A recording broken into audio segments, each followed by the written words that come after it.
Tricia Whitaker does not have to worry about that. She's, of course, part of the Rays broadcast, and she joins us now here on MLB Central. Hey, Tricia, Shane McClanahan, look, the team gets blown out a couple of nights ago. And then Shane McClanahan, he's their ace, he's their stopper, and he does ace and stopper-like things. How has he been so good, and what makes him so good? Yeah, well, first of all, Robert, can you think of a better guy to be on the mound after a 20-1 blowout loss than Shane McClanahan? Those guys knew that Shane was going to go out there and deal, and they knew that they were going to be able to flush a very, very uncharacteristic loss that they suffered just this week. Shane McClanahan has been so good this season. Actually, he said his mechanics finally feel right, even though he's been great all season. He has a ridiculously high bar for himself. He said 2 days before his last start in a bullpen session on one pitch, he said, yep, there it is. That's how I've been waiting to feel this entire season. He said he felt off, but he said he and Kyle Snyder worked their tails off this past week, and he felt like he did a better job of filling up the zone, making quality pitches. He said it was a mindset thing, too. But, Robert, I think one of the things we're overlooking with Shane McClanahan this season, he is now the leader of that Rays clubhouse. I felt like Zach Eflin said it very well yesterday. I asked him, you know, what have you seen from Shane leadership-wise? He said he is the leader in this clubhouse. After every game, he's talking to all of us, telling us what everybody did well. He said he includes everybody, and that has really been what I have seen from Shane this season in his maturity, just stepping up as a leader in that clubhouse. And oh, by the way, they're getting some reinforcements in the form of a monster named Tyler Glasnow. We're going to see him on the mound for the first time in 2023 very soon.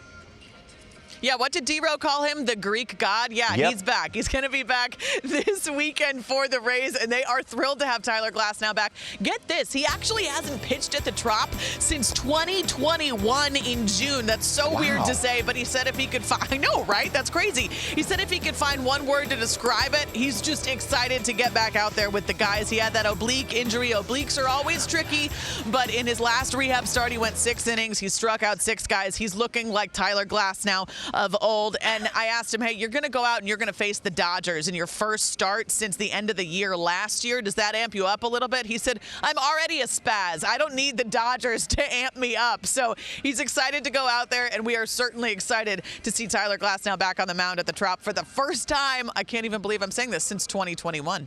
I was called a spaz in high school, but it was for different context. For different reasons. Yeah, I think my high school experience was much different than Tyler Glasnow's high school experience. No, you don't say, Robert. I'm going to go out on a limb. I'm going to go out on a limb to think we had kind of a different path in high school. Hey, real quick, Tricia, the offense, we know they're hitting home runs at a historic pace, but the guys in research gave me this note that I thought was so interesting. Collectively, 7 through 9 and the Tampa Bay Rays lineup, no matter who's in there, 7 through 9, they've hit 30 home runs alone. Yep. That just speaks to the balance and depth of this lineup. Oh, absolutely. That's exactly what it speaks to. You know that old cliche saying, though, that hitting is contagious? It truly is with this lineup. And it does really go back to spring training and Rays hitting coach Chad Mottola giving the entire lineup a message, be more selective at the plate. And it's worked. They have the best record in the league. They lead the league in batting average, lead the league in home runs, lead the league in runs, and, oh, yeah, stolen bases. They're at the top there, too. So it's just been a contagious lineup.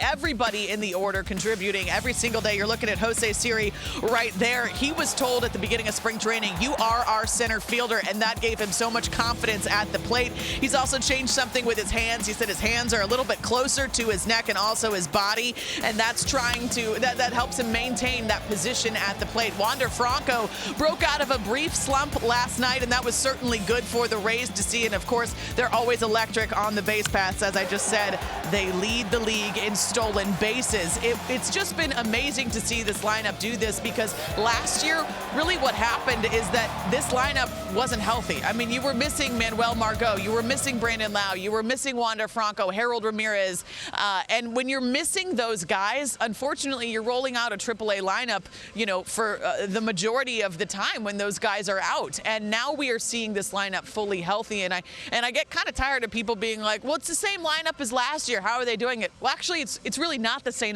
lineup as last year, because last year, these guys weren't in the lineup. They were out. So it isn't the same lineup. You're seeing what we knew that they could do come to fruition. And Jose Siri leads the league in necklaces. All of them. Yes, he does. He's got all of Bling. them. I mean, like, they're stacked on top of each other.